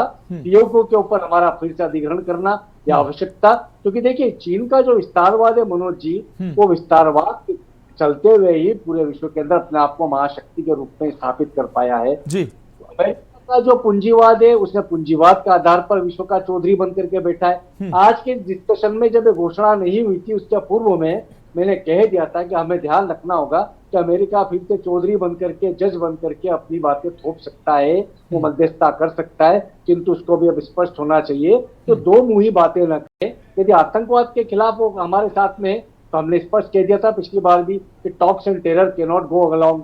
हम टॉक्स और टेरर को, बातचीत को और हमारे आतंकवाद को साथ में नहीं चलने देंगे। या तो बातचीत करिए या तो आतंकवाद करिए। हम बातचीत तभी करेंगे जब आतंकवाद पर पूर्णतः विराम लग जाएगा। तो शायद लगता है कि इस बात पर कहीं ना कहीं सहमति बनी होगी या उनको भी दंड दिया गया होगा। ये तो भी आगे चल करके बात सामने आएगी, क्योंकि विदेश सचिव मिस्त्री जी ने जो बातचीत की वो सिंगल लाइनर की है। मतलब 12 मई तक बैठ करके देखा जाएगा, अध्ययन किया जाएगा, उसके बाद ही निर्णय होगा। तो अभी हम इसे निर्णयात्मक मुझे नहीं लगता कि माना जाएगा। इसे सिर्फ एक अवसर दिया गया है सबके लिए अंतर अवलोकन का, आंतरिक निरीक्षण का, कि कौन किस स्थिति में अभी खड़ा हुआ पाता है स्वयं को। क्योंकि ये बात स्पष्ट है, हमने अनेक अवसर दे दिए हैं और ये बार बार ये अवसरों के अंदर यदि विफल होता है तो वो पाकिस्तान होता है, भारत कभी भी विफल नहीं हुआ। इस ऑपरेशन सिंदूर के अंदर भी हमने देखा कि हमने उनके सार्वजनिक स्थानों पर, यानी सिविल प्लेसेस के ऊपर कोई टारगेट नहीं किया। हमने टारगेट किया तो उनका वो आतंकी बेस जहाँ से वो सारे घटनाओं को अंजाम दे रहा था। जब उनकी सेना ने हमारे ऊपर आक्रमण करा तब जाकर के हमने उनके सिविल एविएशन के ऊपर, मिलिट्री एविएशन के ऊपर, हमने मिलिट्री हवाई पट्टियों के ऊपर, सेंटर्स के ऊपर हमने आक्रमण करे और दिखा दिया कि हम तो यहाँ बैठे बैठे भी हर जगह तबाह करने के लिए बिल्कुल तैयार है और आतुर भी है। क्योंकि हमें तो यह अवसर के रूप में दिख रहा है कि हमारे ऊपर लगातार हो रहे कैंसर को हम जड़ से खत्म करें। तो पाकिस्तान से भारत के लिए नहीं, ये मान करके चलिए विश्व के लिए कैंसर है। अमेरिका के लिए मैंने निरंतर रूप से कहा था, अभी भी मैं कह रहा हूँ कि क्या अफगानिस्तान और इराक के पूर्व उन्होंने G7 की तरह आज जो बातचीत करी कि रचनात्मक चर्चा होनी चाहिए। क्या अफगानिस्तान के ऊपर जब आक्रमण हुआ था, इराक के ऊपर आक्रमण हुआ था, तो क्या उस समय पे क्या क्रिएटिव टॉक्स हुई थी? उस समय पर उन्हें सिर्फ उसकी परवाह थी 9/11 की। तो हमें भी 26/11 को देख लेने दीजिए। हमने भी 26/11 का एक अंश को समाप्त किया है, किंतु पूर्ण समाप्ति अभी बाकी है। जी मनोज। निश्चित रूप से अब सेल्सानंद गिरी जी, एक और अहम सवाल, जिस तरीके से हमने तो आतंकवाद पर चोट किया था, पहलगाम में जो घटना हुई पूरे दुनिया ने देखा और देश का एक एक नागरिक इस घटना के बाद वो आहत हुआ था और सभी की आंखें नम थी कि किस तरीके से आतंकवादियों ने धर्म पूछकर गोलीबारी की और निर्दोष लोगों को निशाना बनाया। लेकिन जब भारत ने ऑपरेशन सिंदूर चलाया तो भारत ने, जो जिम्मेदार देश होने के नाते, भारत ने सिर्फ उन्हीं आतंकवादियों पर ही निशाना साधा, उन्हीं को टारगेट किया। लेकिन पाकिस्तान किस तरीके से उन आतंकवादियों को डिफेंस करने आ गया, उन आतंकवादियों के जनाजे में पूरी पाक सेना के उच्च अधिकारी जाते हैं, वहां की पूरी लीडरशिप जाती है। तो साफ तौर पर पाकिस्तान किस तरीके से आतंकवादियों को कितना बैकअप करता है, कितना सपोर्ट करता है। क्या इस घटना के बाद जिस तरीके से भारत ने जवाब दिया है पाकिस्तान को, क्या अब लगता है कि पाकिस्तान को चेतेगा, उसको कोई सबक मिलेगा और पाकिस्तान आतंकवाद की जो नर्सरी है, फैक्ट्री है, उस फैक्ट्री पर ताला लगाएगा पाकिस्तान? देखिए, मार्क रुबियो ने जब बातचीत करी तो वहां के प्रधानमंत्री राष्ट्रपति से नहीं करी। विदेश सचिव ने अमेरिका के, उन्होंने बातचीत करी तो करी वहाँ के मुनीर से जी। ये बात, वहाँ की सेना और आईएसआई जो है वो साझा है। तो ये विश्व समझ चुका है कि वहाँ की लोकतांत्रिक व्यवस्था से बात करने का कोई मतलब नहीं है, कि जो पंगु है वो अपाहिज है, वो उन्हीं के हाथ की कठपुतली है। तो ये मैं नहीं मानता कि पाकिस्तान समझने वाला है। पाकिस्तान भय से थोड़ा देर समझ सकता है, किंतु उसकी फितरत से नहीं समझेगा। यदि पाकिस्तान को पूरी तौर पर समझाना था तो अमेरिका को, ईरान को और जितने भी देश है G7 के, उनको भी विशेष तौर पर यह कहना था कि पाकिस्तान आतंकवादी राष्ट्र है, उसको हम आतंकवादी राष्ट्र घोषित करते हैं। आज के बाद यदि पाकिस्तान ने विश्व में कहीं पर भी अपनी नर्सरी को बंद नहीं किया, वहां के उत्पादों को विश्व में भेजना बंद नहीं किया, तो हम उसके ऊपर आक्रमण करेंगे और साझा आक्रमण करेंगे। तो स्पष्ट है। परंतु मुझे ऐसा लग रहा है कि इस विषय के ऊपर कोई कदम बड़ा होगा तभी जाकर के हमारा ठोस नेतृत्व है, अन्यथा आक्रमण नहीं होता। तो मैं अपने नेतृत्व पर संदेह व्यक्त नहीं कर सकता। उन्होंने किसी ठोस बातचीत के जरिए कुछ शर्तें प्रस्तुत की होगी और इस शर्तों के अंदर कहीं ना कहीं उनको समय दिया होगा कि 12 मई तक पाकिस्तान और सोच करके बता दे, यदि वो आतंकवाद को प्रश्रय देता है, उनको आत्मसमर्पण नहीं करवाता है। देखिए वहां पर अभी शहीद वहां पर है, वहां पर उसका आत्मसमर्पण करवाएगा क्या पाकिस्तान? इस बात की कोई कंडीशन से दी रही होंगी। तो डेफिनेटली 12 मई तक हम आपको भी बैठ करके थोड़ा सा सोचना होगा, देखना होगा। ऑपरेशन सिंदूर की एक बात जरूर कहना चाहूंगा मनोज जी। सीता माता को मांग में सिंदूर लगाते हुए देखा था तो हनुमान जी ने पूछा था, मैया आप ये क्यों लगाते? तो उन्होंने कहा था, भगवान श्री राम के लंबे आयु के लिए लगाती हूँ। तो उस समय भगवान हनुमान ने अपने स्वयं को पूरा सिंदूर में लपेट लिया था। आज हमारी वायुसेना ने जो काम किया है वो हनुमान के वास्तविक भक्तों के रूप में किया है। इसके लिए मैं हमारी तीनों सेनाओं को साधुवाद देता हूँ, बधाइयां देता हूँ और अपेक्षा रखता हूँ कि विश्व में बार बार यदि इस प्रकार की कोई स्थिति बनती है भारत के समक्ष, तो वापस से वो इससे भी जो दोगुनी ताकत के साथ में हमारी पताका, विजय पताका को लहराएंगे, यही मैं कह सकता हूँ। निश्चित रूप से सहलसानंद गिरी जी, आपका जो विश्लेषण है वो निश्चित रूप से बहुत ही शानदार है। एक और अहम सवाल अगर हम आपसे करना चाहेंगे, विश्व समुदाय की अगर बात करें गिरी साहब, तो जैसे विश्व समुदाय आतंकवाद की जब बात आती है, आतंकवाद की लड़ाई की बात आती है, तो बयानों में विश्व समुदाय एक स्वर में कहता है कि आतंकवाद को साझा मिलकर पूरी दुनिया से लड़ना चाहिए, आतंकवाद से पूरी दुनिया को। और तमाम ऐसे देश जो आतंकवाद से कहीं ना कहीं या तो पीड़ित हैं या उनका लेना देना है, आतंकवाद होता है तब वो बड़ी मजबूती के साथ खड़े होते हैं, बयान जारी होते हैं। लेकिन जो देश आतंकवाद से पीड़ित होता है, जब वो कार्रवाई करता है, जब वो पलटवार करता है, तो फिर राजनीति होने लगती है, उसमें इंटरनेशनल संबंध देखे जाने लगते हैं। पूरा विश्व एक समुदाय इकट्ठा नहीं होता है, पूरा विश्व की आतंकवाद सबके लिए दुश्मन है और कहीं ना कहीं आतंकवाद पर सबको मिलकर चोट करना चाहिए।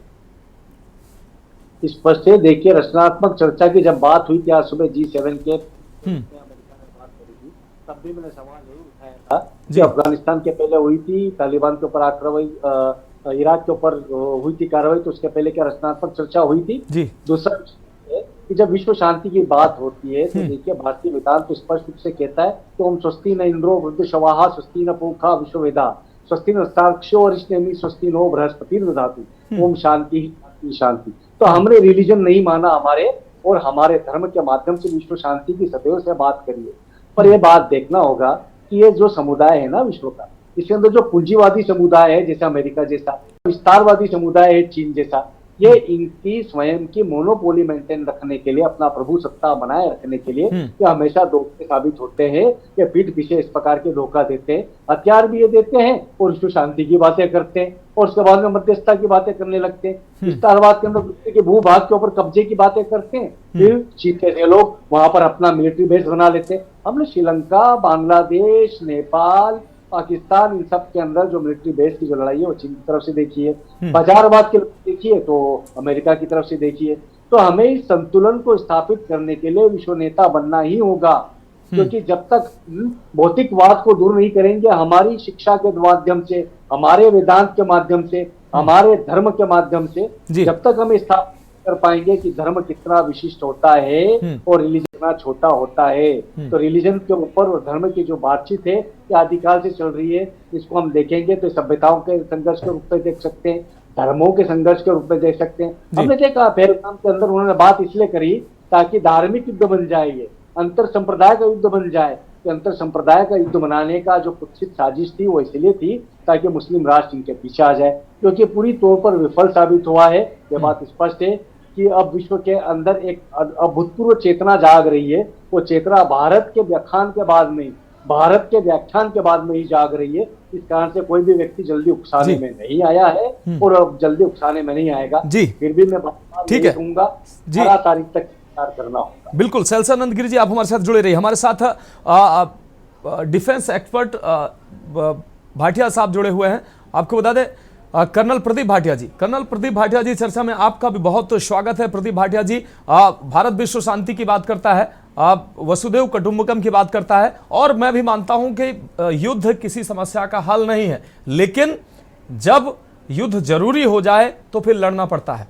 भारत में पहलगाम में जिस तरीके से बर्बर आतंकी हमला हुआ, उसके बाद भारत ने ऑपरेशन सिंदूर चलाया, लेकिन पाकिस्तान जो आतंकवाद की फैक्ट्री रहा है, नर्सरी रहा है, आतंकवाद को बचाने के लिए, वहां के आतंकवादियों को डिफेंस करने के लिए पाकिस्तान ने डिफेंस उनको करने लगा। ऐसी स्थिति में भारत को मुंहतोड़ जवाब देना पड़ा, और अब जब संघर्ष विराम की स्थिति आ गई है, दोनों देश सहमत हो गए हैं, इसको आप कैसे देखते हैं? अंतर्राष्ट्रीय दबाव या वक्त समय की यह जरूरत थी और ऐसा होना चाहिए था, इसको आप कैसे देखते हैं इस संघर्ष विराम को? देखिए, सबसे पहले तो स्वामी जी आपको प्रणाम, और आपने जो बात कही जी, मैं उससे बहुत सहमति रखता हूं, और आपके जितना ज्ञान मेरे पास तो नहीं है, लेकिन आपकी बातें सुनकर बहुत अच्छा लगा जी। और आपके चैनल के माध्यम से मैं ये बताना चाहता हूं कि युद्ध कोई एक जरिया नहीं है किसी संघर्ष को समाप्त करने के लिए। युद्ध से कभी भी संघर्ष समाप्त नहीं हुए। अंत में जब भी संघर्ष को समाप्त किया गया, वो टेबल पर आकर आमने सामने बातचीत करके ही हुआ है जी। भारत में जो बर्बरता हुई पहलगाम के अंदर, उसमें इमीडिएट एम जो भारत का था, उग्रवादियों टेररिस्ट के जो ठिकाने थे, टेररिस्ट को सजा देने के जी, उसमें हमें काफी हद तक कामयाबी मिली, सफलता मिली, और इसके लिए भारतीय वायुसेना और हमारी इंटेलिजेंस एजेंसीज को बहुत बहुत साधुवाद। उसके बिना ये कार्य मुमकिन नहीं हो सकता था जी। हमारा लिमिटेड एम था, हमने उसमें काफी हद तक सफलता पाई। उसके बाद हमने भारत की तरफ से ये स्टेटमेंट आया कि हमने जो करना था किया है, अभी पाकिस्तान के कोर्ट में बॉल है, यदि वो एस्केलेट करना चाहें तो करें। पाकिस्तान ने जरूरत की उसे एस्केलेट करने की, उसका खामियाजा भुगतना पड़ा। आपने देखा पाकिस्तान में जगह जगह पर उसके जो एयर डिफेंस सिस्टम थे उनको विफल किया गया। भारतीय वायुसेना और एयर डिफेंस ने हर जगह पर उनको शिकस्त दी है, और उनके तमाम जो सिस्टम्स थे उनको नाकाम किया है जी। लेकिन कुछ नुकसान भारत को हुआ, वो काइनेटिक एनर्जी वेपन्स जो कि आर्टिलरी शेलिंग जैसे पुंछ में, राजौरी में, जम्मू के अंदर हुई है, जो कि अगेन एक बहुत घटिया कार्य पाकिस्तान ने किया, क्योंकि उसके पास कोई टारगेट्स नहीं थे, तो उसने हमारे सिविल जनता के ऊपर ये हमले किए हैं जी, जो कि मानवता के खिलाफ एक बहुत बड़ा जुल्म है ये पाकिस्तान की तरफ से, और दुनिया को ये देखना चाहिए। लेकिन देखिए, जब टेररिज्म चलता है एक देश में, तो एक देश के लिए वो टेररिज्म होता है, दूसरे के लिए फ्रीडम फाइटर्स होते हैं। इसके ऊपर पूरे विश्व में समय समय पर डिबेट्स होती रही हैं, और बड़े बड़े मुल्कों ने कभी भी इस पे सख्त रवैया अपना के नहीं दिखाया जी। आपने देखा होगा यूरोप में भी जगह जगह पर टेररिस्ट एक्टिविटीज होती रही, यूएस में भी होती रही, लेकिन यूएस में जब 9/11 हुआ उसके बाद यूएस जागा। उससे पहले हम तो 70 साल से टेररिज्म से पीड़ित हैं। अक्टूबर 1947 में आजादी के बाद रजाकार भारत में दाखिल हुए थे कश्मीर के अंदर। उस दिन से हमारी टेररिज्म से लड़ाई शुरू हुई थी और वो आज तक जारी है। तो इसका अंत होना चाहिए, बहुत जरूरी है। और 12 तारीख का जो समय की बात कर रहे थे स्वामी जी, मुझे लगता है कि इसमें अच्छी शर्तें रखी गई होंगी भारत की तरफ से भी, और यदि पाकिस्तान उनको मानने को तैयार होता है तो ये युद्ध विराम को आगे बढ़ाया जाएगा।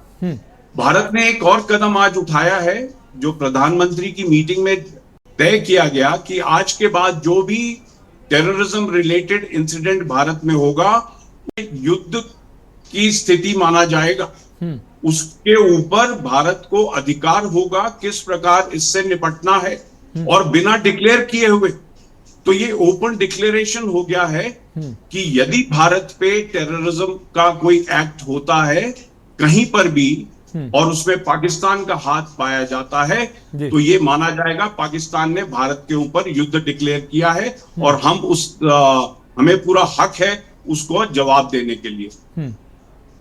तो आने वाले 2-3 दिन के अंदर हमको स्थिति स्पष्ट होगी। अभी बहुत कम समय हुआ है इसे डिक्लेरेशन को। ट्रंप साहब ने केवल एक ट्वीट करके बताया है कि पिछली गई रात पूरी बातचीत चली दोनों देशों के बीच में, अमेरिका ने मध्यस्थता की है और ये सीजफायर हुआ है। दोनों देशों को बहुत बहुत शुभकामनाएं। खैर प्रदीप भाटिया जी, विदेश मंत्रालय की तरफ से भी बयान जारी हो गया है कि फिलहाल जो है सहमति बनी है। एक छोटे से ब्रेक का वक्त है, ब्रेक के बाद ये चर्चा जारी रहेगी। आप देख रहे हैं के न्यूज़, खबरों का सारथी।